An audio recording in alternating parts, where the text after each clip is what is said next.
Thank you so much for speaking to me today, Jason, about the Scottish Men's Shed Association, which you started, founded, and are now the CEO. Tell me a little bit about what was your inspiration to start this amazing association.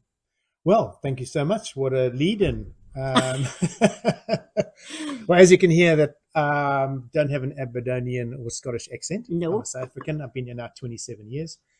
And for me, unfortunately, I was divorced at the time, got divorced over here, and my son had turned 13. And as a foreigner, let's say, who didn't really frequent pubs too much or have a lifestyle like that, I was looking for older or elders, older men with wisdom about life, really, who could maybe support me being a dad in a better way.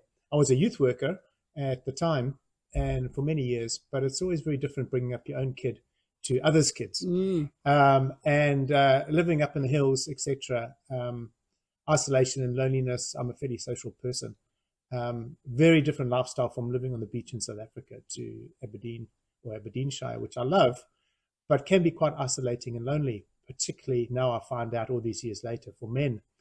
So I was on the lookout for, are there any organizations or places that doesn't involve alcohol or betting or risky behavior, which us men generally do like? No. No kidding. Welcome to our heritage of men, Viking raids and all the rest of good stuff. Those days are long gone, unfortunately, or maybe fortunately for these isles. But anyway, I couldn't find anything.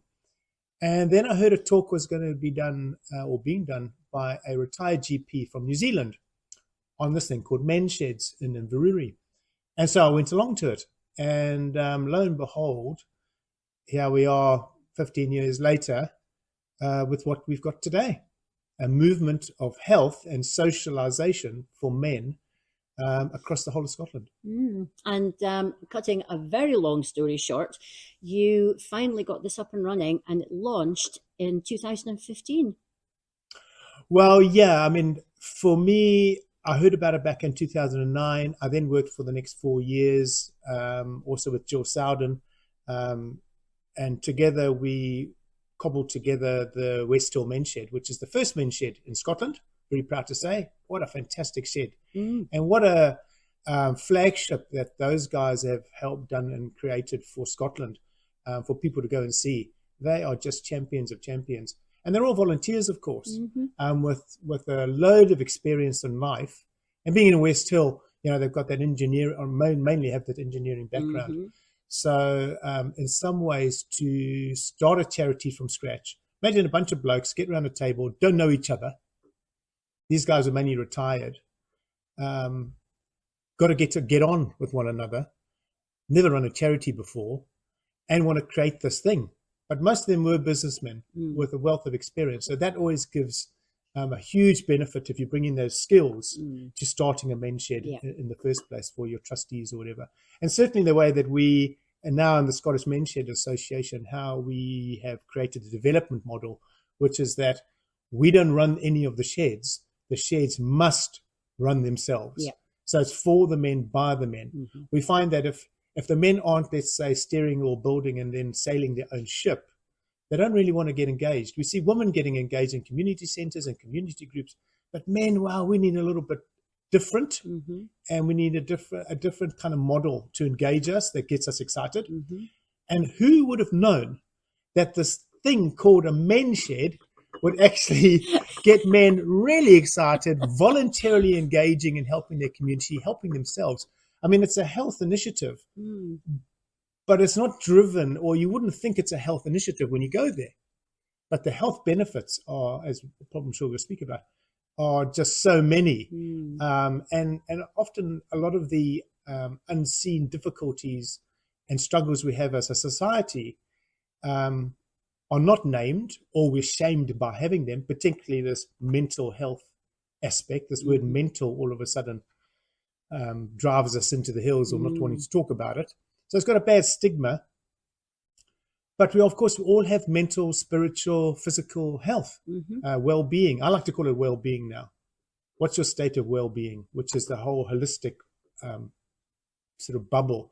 And men's sheds cover all of that for men. And the most important thing, is that men actually volunteer to go there, Mm-hmm. which to their wives couldn't be a better thing. Mind you, it could be that the fact that the word shed is in the name. Well, and men, which I'm sure we'll talk about that, and can you believe it? I mean, 10 years on since I've started the charity, still today across Scotland, and we've now got over 200 men sheds, over 12,000 men engaged across Scotland, which is really the tip of the iceberg. I think Scotland could definitely cover about 650 sheds. Really? Oh, yeah. If we look at Ireland, which is very similar, but maybe not as densely populated, they've really got over 400 sheds. So, Wow. And we're not even talking about the cities in this case. Now, remember that, particularly for men, isolation for men is an internal experience and journey, and we're kind of hardwired for that. But whether you're in a croft in the Isles or you're living in Glasgow in a block of flats, I mean, this might be the same for women, you can tell me. But for men, whether you're in a croft or whether you're in a block of flats, the way we're hardwired for isolation, it makes a difference. Mm. So we haven't really been successful in, and nobody has. I mean, and to say that this is now a global movement. I mean, there's 16 countries across the world. This is now probably the biggest global health movement for men, which people don't even know about. Exactly. And I like the fact that it's not tagged as a health thing, because then we can self-stigmatize and think, oh, there's got to be something wrong with me to go there. We don't want that. Go. And men won't go. And men don't go. Mm. So we don't market it, if that's a word we want to use here, as that. It's a preventative, better lifestyle opportunity for you. And generally what we look at the hardwiring for men is we interact and we're healthier when we have a purpose. Now, when we lose our job, don't have a job, we're off, or we're onshore for 3 weeks, or we're onshore, offshore, whatever it is, we're shift working with the police, high pressure jobs, military, anything like that, where we've got time on our hands, as we say. Retirement, of course. Then we can often lack, no, it's not for every man, but often for men, we find, and this isn't just, in Scotland, this is across the Western world, where we have this model of work until you retire. But we've had many young men, and I must say in Scotland, just to make a point of this, because many people think of the men's shed movement, which obviously started in Australia, which is predominantly for retired guys. This is not the model that I am pushing for in Scotland. Scotland's men's sheds are intergenerational. If you're over the age of 18, you've got time on your hands, you're underemployed, unemployed, on land, doing shift work, had an accident, whatever, get yourself a long-term men's shed. So it's not just for older blokes. So the intergenerational aspect, for me being a youth worker for so many years as well, and the benefit they had for me being an older man with those young boys, which got me into why I started this as well, was not only with my own son, but it's this concept of a rites of passage from boyhood to manhood, from girlhood to womanhood. Now, there seems to be a bigger gap with boys to men than there is for girls to women. Mm.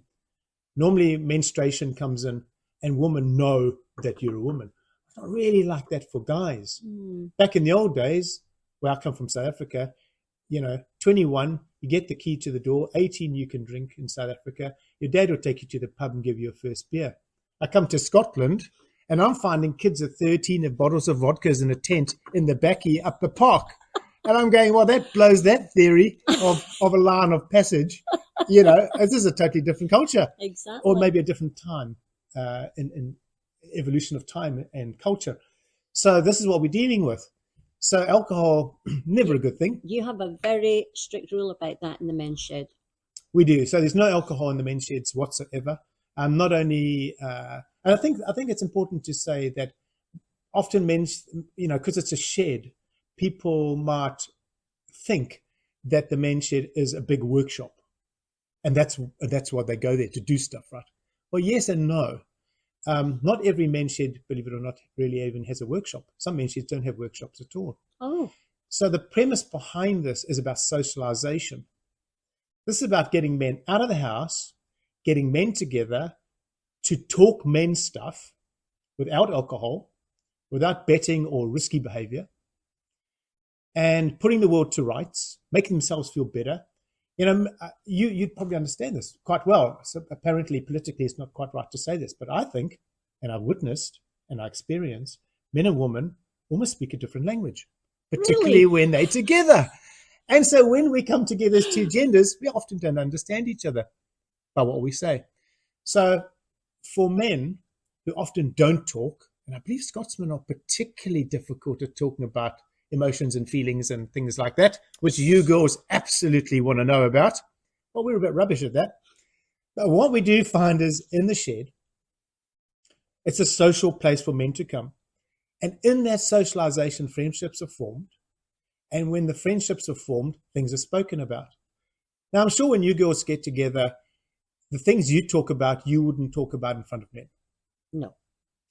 Well, why would it be any different for us? It's not. So we'll find men will talk about their health issues, all sorts of issues in life that they would possibly, feel shame about, bringing it out into the open. So men are talking in the sheds. Put a woman in the shed, conversation changes. Now, ironically, it's the same with the Scottish Women's Institute, which we didn't speak about earlier, but I'll just briefly drop that in. Because the Scottish Women's Institute, I think, is now about 105 years old. I think they've got over 16,000 women-only members. And men are absolutely not allowed to join. I know some men that have wanted to join and they've said, get packing, mate. Really? Yeah. They're interested in what they're doing there. Not allowed. So really, after 105 years, us blokes are a little bit thick. We're a little bit slower than you ladies. Your biggest secret is we meet without you lot. And it's great. For 105 years, that's been a hard-kept secret with the Women's Institute.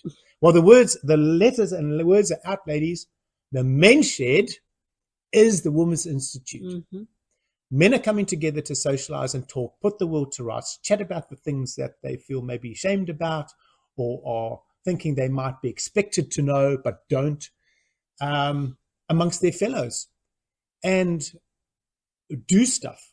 So they are crafting, they are doing the workshop. There are many men that are not interested in the workshop side at all. So that would, if it was just a workshop, it would be very niche. The men's shed movement isn't about that. It's about all types of men. So you're meeting all types of different blokes. And in Scotland, although it's slow, 18 plus, majority of guys are over 50 presently. I'm hoping in the years to come, as they become a norm, like you'd be rites of passage or we're going down to the pub. My hope is when granddad and dad and older brother has been to the shed, those kids in 2-3 generations will be like, I can't wait till I'm 18 because then I can go to the men's shed. And in a way, even by having 18, it's a big difference. We had this discussion about should they be 16 or should it be 18? It's a big maturity difference between 16 and 18. 16 we felt would be more like a youth club. 18, it's very different. So those 16-year-olds would have to wait 2 years, almost like a rites of passage from boys to men. So I've managed to kind of even tweak that in there very subtly when you understand the psychology that's actually going on in there. So there's a lot of hidden back layers of our society which are being looked at and being serviced by the men's shed movement, which isn't apparent if you're not a psychologist or a doctor or a physician or someone interested in community development. So for the very first time in maybe 500 years, when were the clearances? When did that happen in Scotland? How long ago? 1700s. Okay, so hundreds of years ago, we've kind of lost the village and we've lost the apprenticeship where a boy would leave and go and apprentice on a trade or a skill or whatever with another man. Well, we don't really have that anymore. And so my hope is, as the youngsters realize that hanging out with older people is not only cool and amazing, it's an absolute blessing and a gift that our culture, as far as I can see, don't really value. No. And so the men's shed movement is bringing that into the forefront. So we're opening up, like I'm chatting to you today, these discussions about our broken parts of society. We never had a model to fix them, and now we do. So the Women's Institute, fantastic organization. I took their constitution, changed the genders, and made it ours. Really? Yeah, simple as that. So now we have these real equality for the first time in the 21st century, let's say, where men can meet by themselves in a healthy way. Women for 100 odd years have been meeting in a healthy way, doing things for their community, doing things for themselves, learning skills, learning about, the original instruction was about politics. Women weren't genned up on it. So for me, having the Women's Institute and now the Men's Shed movement in Scotland, and we've done research with Glasgow Kelly University over 4 years now, £150,000 at research cost about sustainability and health in men's sheds. And we can absolutely categorically see, let alone the research across the world, that specific gendered or protected gendered places give benefits as well as when we're together as 2 or 3 genders or whatever these days. But having a protected place, let's say, like the Women's Institute or the Men's Shed for our genders, is a win-win. It's not a competition. It's not a secret society. And sometimes people think it is that. Why can't I go? This is sexist. Nothing to do with being sexist at all. It's about your health and well-being. And just imagine if I said to you ladies, you're not allowed to meet by yourselves unless a man is present. Can you imagine? Well, that's essentially what's happening if you say men can't meet without a woman being there. Mm-hmm. But somehow that seems wrong. But the other way is, that's not allowed. That's ridiculous. No. So where's the equality? So there is something in our culture that we still have to work on in this disparity. And it's not competitive. Let's just stop the competition and let's all get on and be healthy. Yeah. And obviously very necessary, because the first year of the Men's Shed in West Hill, 3,000 plus individual visits through the door. Yeah, amazing. Blew us away. We had no idea. Wow. How do voluntary associations like that, who run a building, have workshops, have electricity, have insurance, pretty like a business really, run by volunteers for the benefit of themselves and their community, well, how do they pay for that? So, and things like policies, so equality and diversity policies. Well, what's that? Safeguarding policy. What's that? So as a national body, we create those. And as Scotland is a devolved country from England and Wales, we have our own specific laws. So the association creates these policies and steers the guys to keep them safe and legal without them having to reinvent the wheel. So that's largely what we do. It's about sustainability. We've got partners out there that keep the costs down, whether it be insurance or health and safety training on machines, treasury packages for the accountants, whatever. We try to keep the costs down as much as possible. So we, tool discounts with Axminster. So when they're buying tools and things, they're getting them cheaper. So as a national body, we create those partnerships for them because we realize that the cost of running something, even if you're getting a peppercorn rent, I'm very happy to say that Aberdeenshire Council has been fantastic and remains to be fantastic. They can see the benefits and the savings into the millions. And of course, what we haven't spoken about is the community asset transfer process, which is quite unique to Scotland. It was, where if there's a building empty or not being utilised, a community group can take it over. There are 3 criteria for that to happen. One of them must be that they're a charity or some form of statutory group like that. So we've developed this pathway for the Men's Sheds to follow, and we incrementally give them like step by step, do this, then open a bank account, then do this, then do this, then do this. So they don't become overwhelmed. Because you imagine 3 guys sitting around a table going, I want a Men's Shed in our village. How the hell do we do that? And we go like, well, get hold of the Scottish Men's Shed Association. I'm sure they know how to do it. It's free. So they give us a shout so they can get there as quick as possible, because we want them to be successful and not cost a lot of money, because they don't have any. They're all volunteers. Exactly. Yeah. And you mentioned that you're saving councils. There are inadvertent benefits to the men's sheds, aren't there, in terms of the national health, suicide rate, divorce. There are lots of added benefits from the men's sheds, aren't there? Yeah, well, these are like these hidden things that we don't really see or talk about, but I've had to look at them. Yeah, we have something in the shed world, which is a coined term called the underfoot syndrome. So for whatever reason, a man is sitting at home and whether he's onshore, offshore. And you, ladies and gentlemen out there listening to this broadcast, who have onshore, offshore workers will absolutely know what I'm talking about. When he comes home, the family dynamic changes. And when he goes offshore, the family dynamic changes. Mm-hmm. Well, imagine him coming home and being there all the time. Now, from South Africa, I'd never heard of this culture before. Many wives have told me that it's almost like a honeymoon for 20 years. On, off, on, off, on, off. And now he's at home all the time. Seriously. And now for the very first time, day in, day out, we're getting to know each other. But we've been married for 20, 30 years, right? And it gets tough because you don't have your free space. You don't have your life that you used to lead.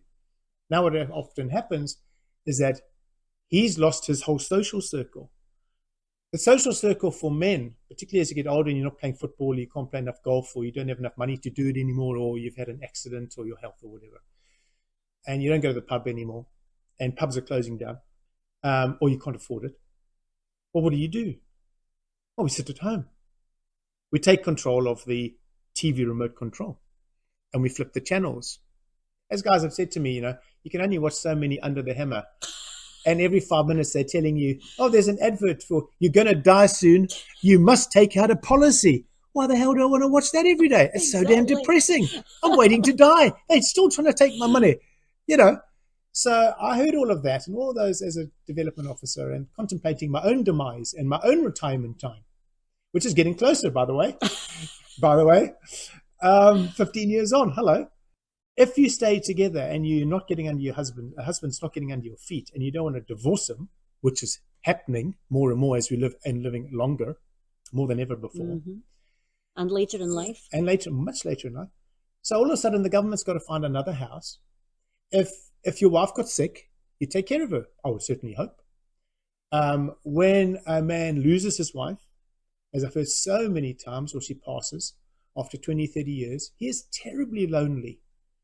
And now we know isolation and loneliness is the biggest silent killer, more than cancer, in the Western world.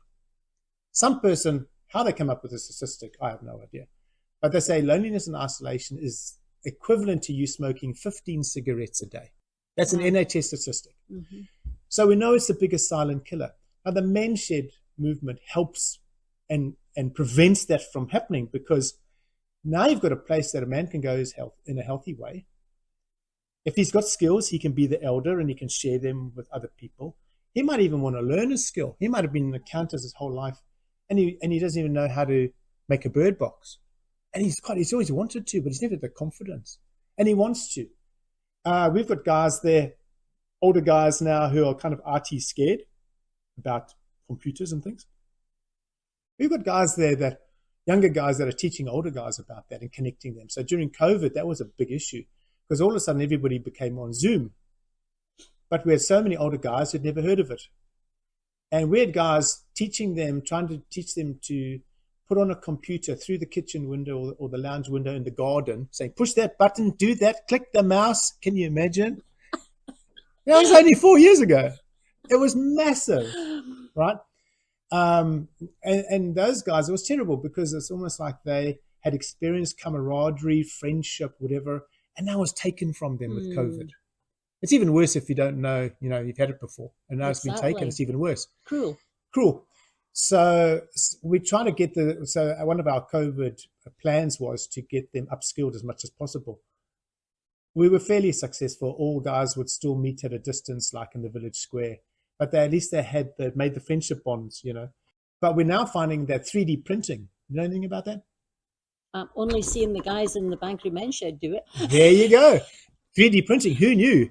Your Hoover breaks, get it down to the men's shed, and that men's shed could mold you a new piece for your Hoover, ladies, and stick it back in, and away you go. Like you want a Hoover, right? Like, big deal. Bad example. Let's not go there.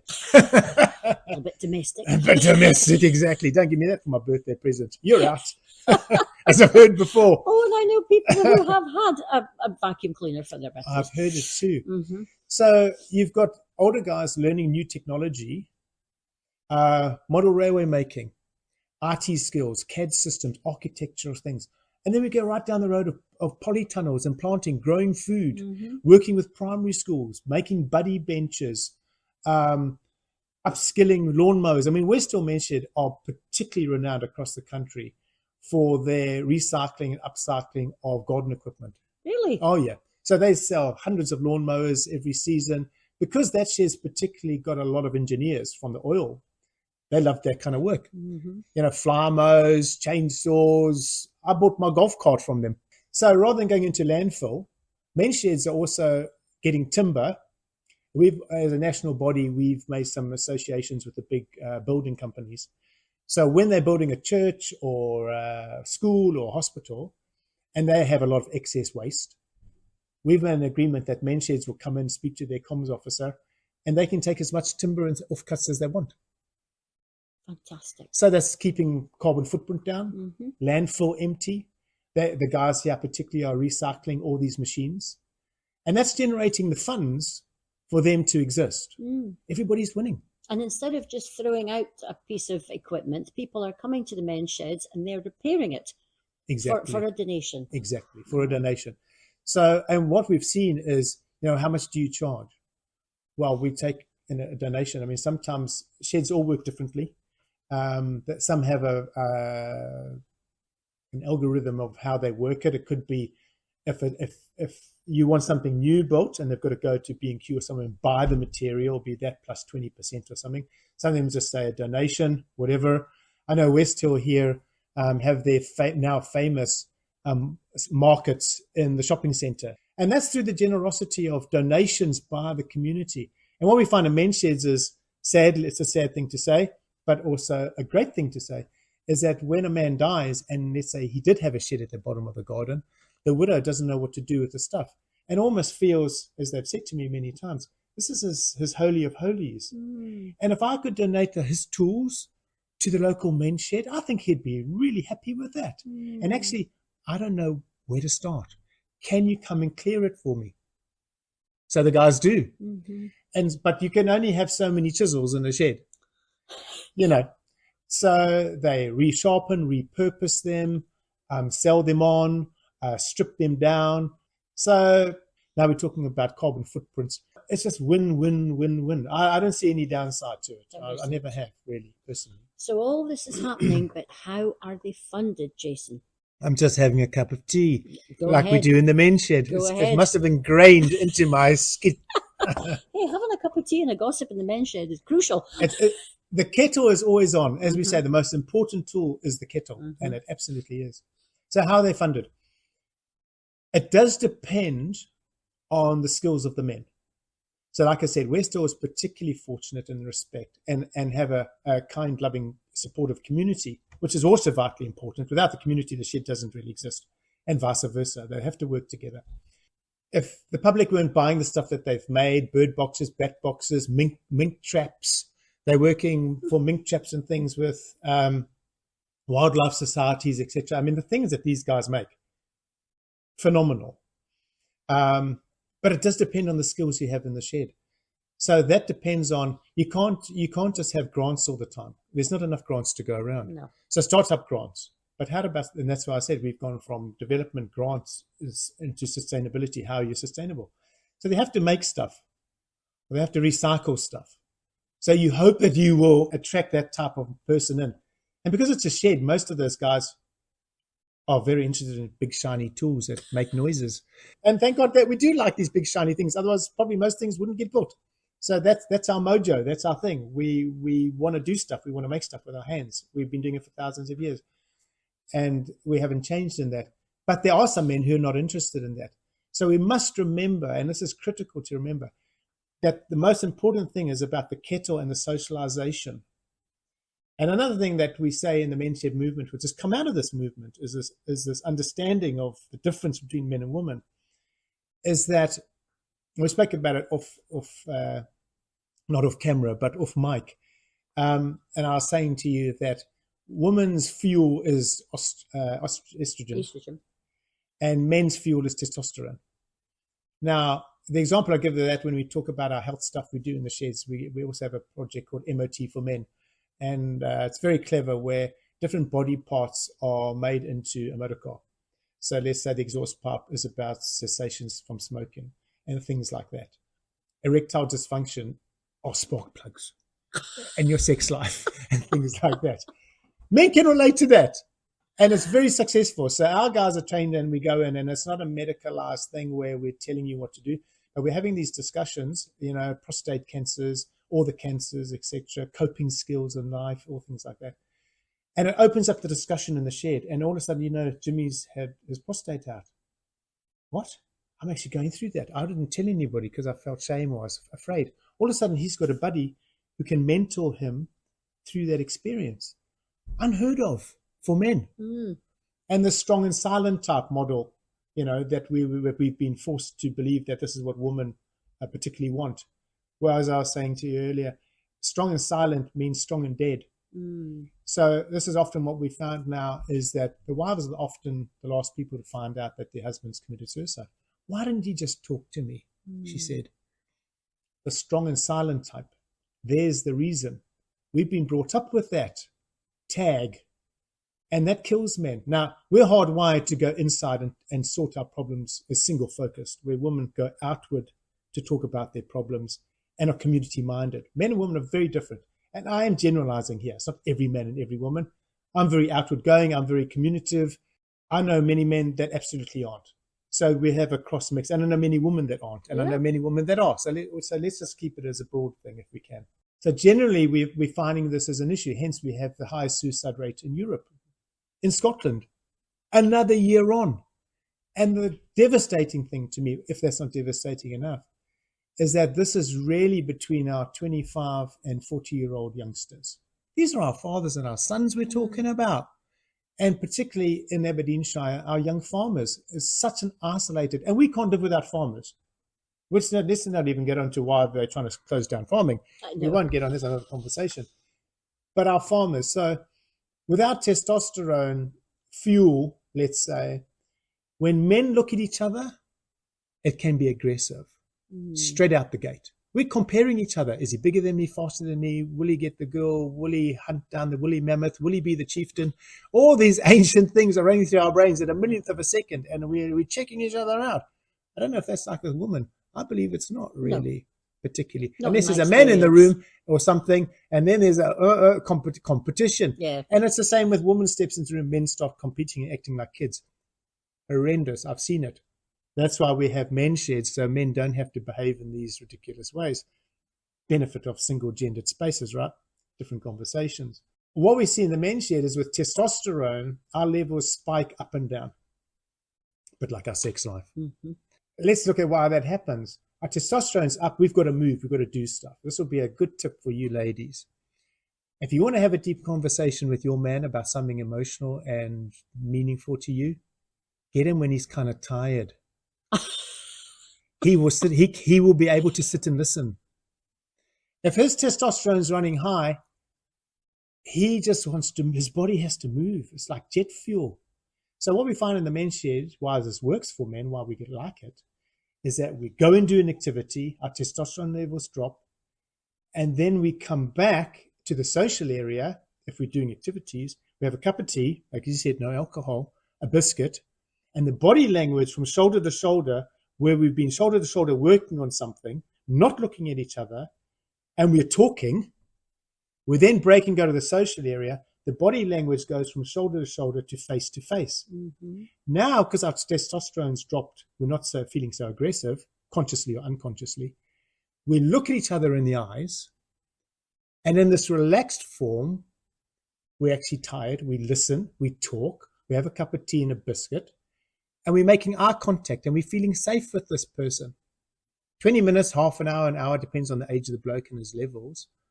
I can't sit anymore. Do you want to go back to the project in the polytunnel? Yeah, Charlie, let's go. And so we have this yo-yo effect of stop, start, stop, start, stop, start. And in this shoulder-to-shoulder communication by doing something together for men, like we're going to hunt the lion, or we're hunting the woolly mammoth or the dinosaur. We've been doing this for thousands of years. Single-focused. You girls are multi-focused. You multi-dimensional. Us blokes are not. We're just not. That's not our mojo. Your mojo is multitasking. It's not men's, generally. Men are single-focused. That's our mojo. Tell us where to go. That's where we're going. We'll get the job done. no matter what. Or not understanding the difference in our genders and trying to force us to be the same is ludicrous, but that's what some people are trying to do. I say, let's understand what we are, look at our strengths and weaknesses, let's come together as a team, and together with our different skill sets, we are unstoppable. Welcome to the human race, or we wouldn't even be here. Why do we have to all be the same? How incredibly boring. We're not. So let's look at what we are, be independent in ourselves, let's be authentic to ourselves and what makes me special. There's no one like you in the world. You're a one-off. Everybody is a one-off. We're all unique. Let's stop being sheeples. Let's be peoples, individual. Let's stop criticizing people. Let's embrace their differences, come collectively together with a single goal. Everybody's winning. And we're not costing everybody a fortune and all the add-ons that go to try and make us this cohesive community. We haven't done it for hundreds of years. We don't need it now. So let's stop the separation and let's come together. And that's what men's sheds are doing. Men's sheds are allowing men to actually find their healthy masculinity in a way of kindness and compassion, which we don't find in the work world, which is dog eat dog and competitive aggressive. The men's shed is turning that model over. It's allowing us to relax, build friendships for the benefit of the community and purpose, which is what men need to stay healthy. And when we lose our jobs, we lose our social circles. Where women, keep your social circle. So he comes home, he's sitting at home, no social circle, underfoot syndrome. You keep going out. Where are you going now? When will you be back? When will you be back? Drives the wives nuts, right? No, he wants to know when you're back. He's not trying to control you. He wants to know when you're back because actually he's lonely. And he doesn't want to tell you that because it's shameful for men. Who knew? Strong and silent. The Men's Shed Association is bringing these conversations, and thank you to you for your broadcasting and this kind of message, is that we're learning to educate and understand ourselves, our species for the first time in the 21st century, again, from maybe 500 years ago, which they knew. We've lost that with the Industrial Revolution and 2 world wars. And modern society and technology, as far as I'm concerned, drives us apart. The Men's Shed is the magnet that's attracting the iron filings to it, which are the men sitting in their houses because they voluntarily want to go there. I don't see that in anything else in the Western world. No. This is absolutely unique. So it's just not another community group. It's something really special. And thankfully, we've got something now that actually men actually want to go and do. And it's all good. So why aren't we funded? Why aren't we getting funding for it? Exactly. There's no downside to this whatsoever, is there? No. Buildings are being utilized. Rundown buildings, the guys, there's nothing better than making something your own by putting your sweat into it. So a rundown building, the community, and let's look at Stonehaven Men's Shed, for example. That building was going to collapse.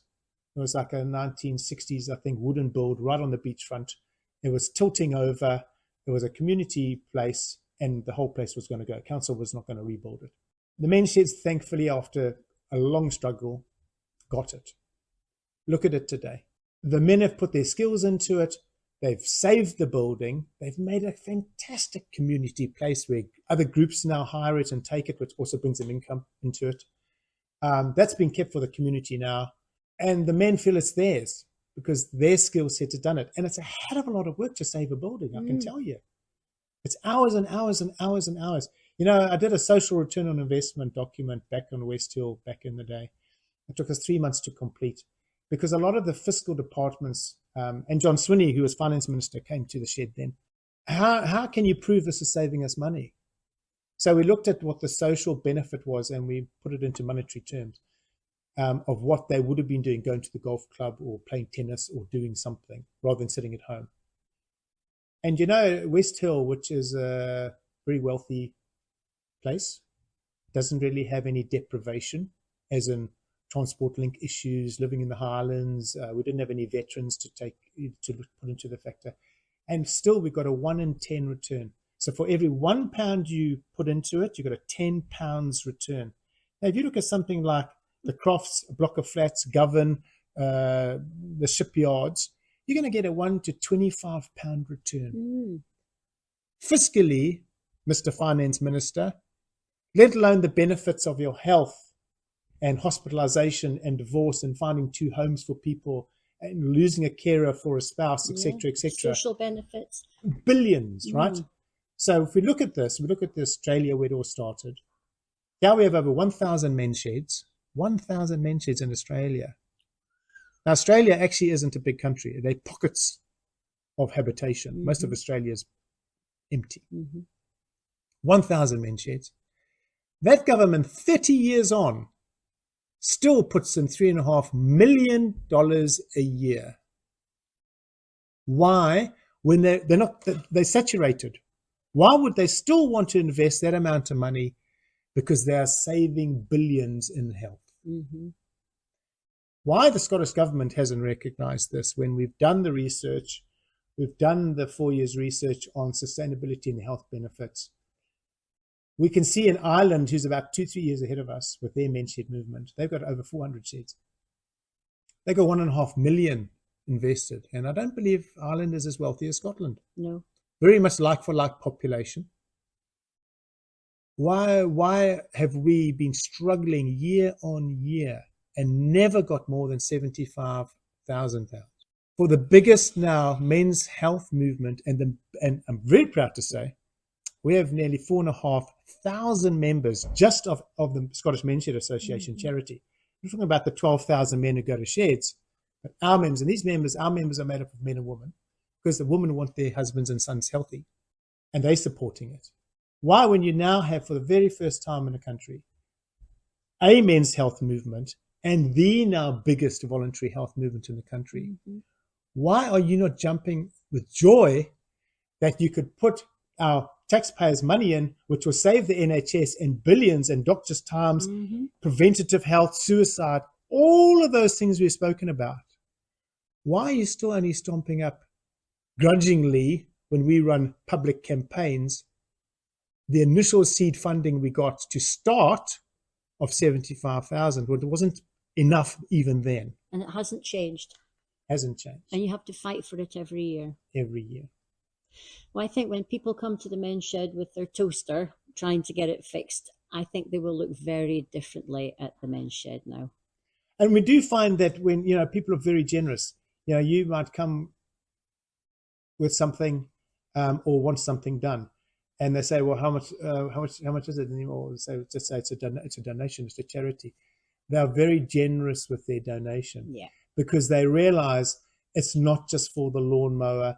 It's not just for the bench. It's not. It's for keeping this organization running with all these unseen benefits across all our society. I recognize that for every man who goes to the men's shed, 5 people benefit from him going there. Family members, the men in the sheds themselves, the community, his attitude when he meets people. He's a better dad, he's a better granddad, he's a better spouse. He's friendlier to the cashier at the till. He smiles and waves at people. He's not in as much pain. His walking stick he's not using anymore. These are all very real stories. I've thrown away my walking stick. Why? Because his mobility has got better in the shed. Well, isn't he just sitting, drinking tea and eating biscuits? No. He's been asked to go and help and move and hold the chair while they put the chair leg on. He's bending down. He's not even aware he's doing his Pilates. Shed Pilates is unseen. Shed Pilates. Shed Pilates, baby. Love it. Saying that, the guys in Stonehaven actually have their Pilates yoga in the shed. Brilliant. So all these divers, anything can happen in a shed as long as it's legal and you're not brewing alcohol. We've had that discussion. Can we have no, you can't. And no women. And hopefully no women. And we haven't spoken about that. I mean, this is another issue, is that women are wanting to come into the sheds. They do, some of them pull the sexist card of, oh, this is sexist and blah, blah, blah. And 10 years on, I still have conversations, probably weekly, to be fair. Men asking me, is it legal for us to be called a men's shed? Oh my God. Have you ever heard men complaining about the Scottish Women's Institute? No. No. So why are they complaining about men's sheds? Wise up, people. Should be celebrating. Should be celebrating. So while we're finding women generally wanting to go to sheds, and this came from an international meeting we had, the global, one of the very first global men's shed movements from 16 countries came to it, and I was a representative for Scotland. And we had some she shedders, as they called, or she sheds, women's only sheds. I've heard of them. Very valuable, because women need to do that. So a lot of the women with the Scottish Women's Institute have said, well, we don't want to crochet or knit or make jams or whatever, which was traditionally back in the 20s or whatever the thing. We want to know how to put up a shelf. We want to know how to weld. I'm a very good carpenter. Yes, of course you are. And no one says that's because you're a woman. You aren't. Ridiculous. You're a human being. Well, where do we go to learn? There are no community workshops. So they go to the men's shed. There is an expectation that the men will stop doing what they're doing and they will want to teach them. Well, actually, no. The men are there for their own health. So please don't assume that's the case, ladies.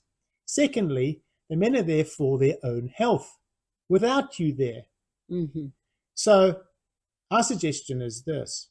Either the Scottish Women's Institute, rather than hiring a village hall, hire a men's shed when it's not open.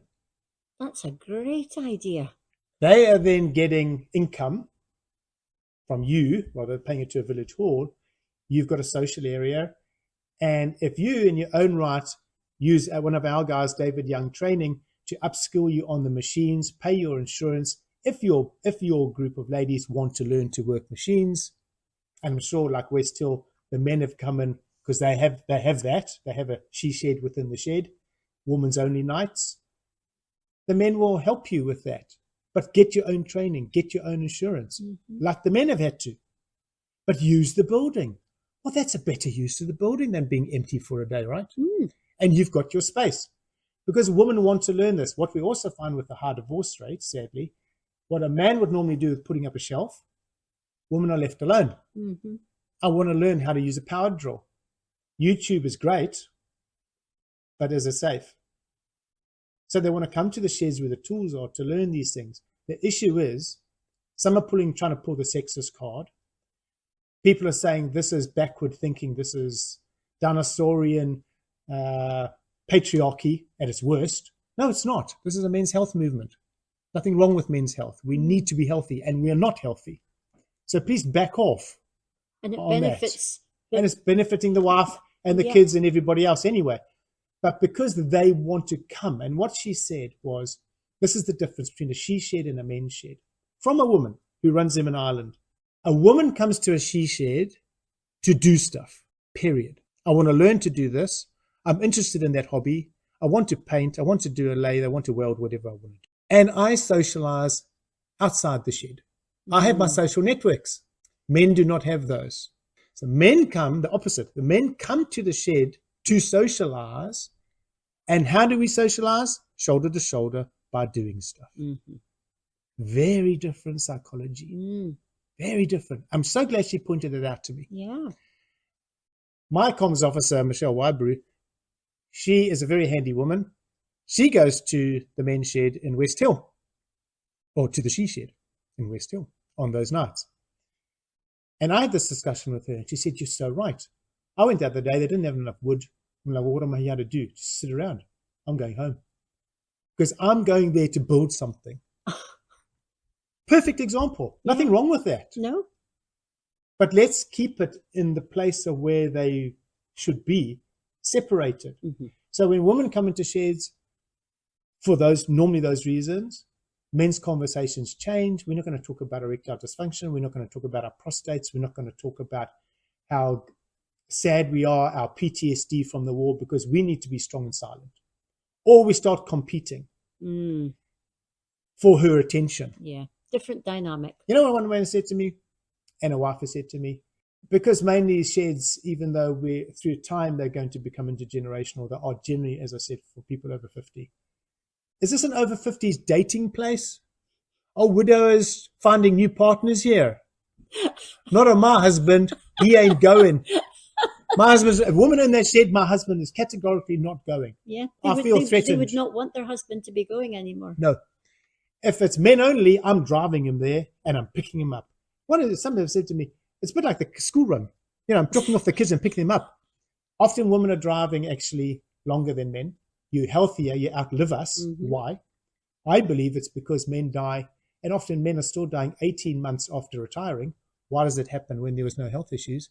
It's because we wake up with no purpose. We're hardwired for purpose. Yeah. Men sheds are saving lives. Why wouldn't the government want to put our money, our taxpayers' money, not theirs, our taxpayers' money, into such an amazing new creation, which actually now is 10 years old already? Mm-hmm. Why is it still a conversation that are men allowed to meet by themselves without women? Are women not allowed to come? Is that legal? We feel that it's toxic masculinity. We've lost so much of our masculinity now. We don't know, as men, I think this is the worst time men have ever had to live in our boys. Really? Absolutely horrendous. We can go down the road of why is it so difficult? If you're an old man looking at your own grandchild and the public's looking on, you're a pedophile.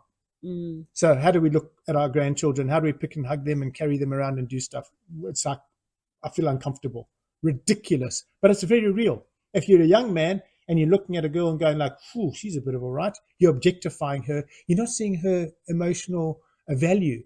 Stop doing that. Mm-hmm. He's hardwired to breed. His hormones are going through the roof. Have some compassion. Mm-hmm. This has been around forever. So yes, he might be in that moment looking at her like that. It's not his fault. It's our species. You telling me that women are looking at Blake and going, "Phew, he's a bit of all right." Do you? Well, I'm the interviewer, so I'm not answering that. Of course you do. So let's stop making it a bad thing. Mm-hmm. Let's look at what we're living within our human bodies, understand it, stop criticizing it. When you don't understand something, you put into fear. Let's educate ourselves here. Self-education. We have to really unlearn everything they've told us. Go back to what we intrinsically know is true from our knowing perspective, not from what we've been told. And I think we did back in the day, we had much healthier communities than we do today. Oh. So what was their success? Community engagement, working together, working towards a common goal. Did they have their problems? Absolutely. Mm-hmm. Did they have their fallouts? Did they have their punch-ups?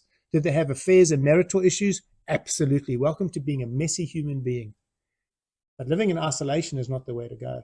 And picking on each other, not the way to go. Can we not just be compassionate, kind, and supportive?